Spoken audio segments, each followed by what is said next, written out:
Ayrıca bunlar yeni objektimizin işleri başladık. Objektimizin işi de naves işi. Verandamızın üstü hem yakına böyle naves çıkarıyoruz.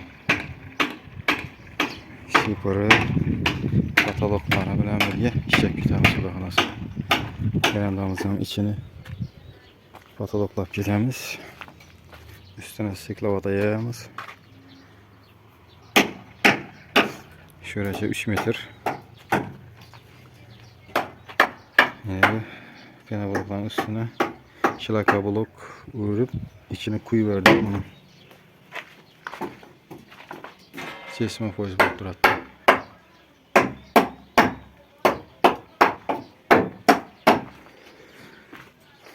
Yakımız 4-30 verecekli.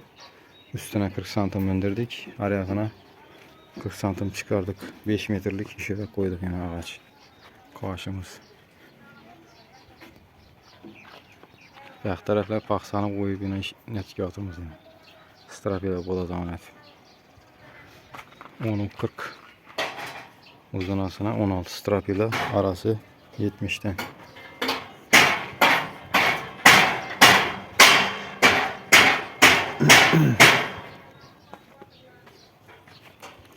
Az Corabek usta işiden yürüp beraber de tuttu indi. Az yüzüp oturttuk Harazim'de ustaları.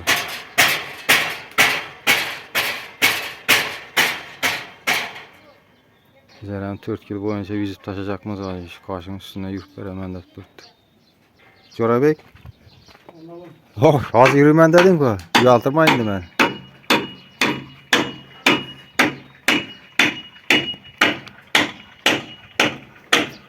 Tak, pagoda 43 gradus ısı. EBTC şu diyeceğinde EBT'den hiç yerde patolog iş yaptık kuracağımız. İşeceğimiz yine köne patologunu bozdık. Şimdi tazalan dekor plastikten aboy filisinden çıraylatıp bu da halasa patologunu işlep veremiz. İstiqaçerli 11'e banda diyeceğinde iş yaptırmız 11'den keyin iş yerde yine. Akşam patologlarını bozduk bunu. Öbetden patologunu bozup şu rekelerini şeyimse işledik.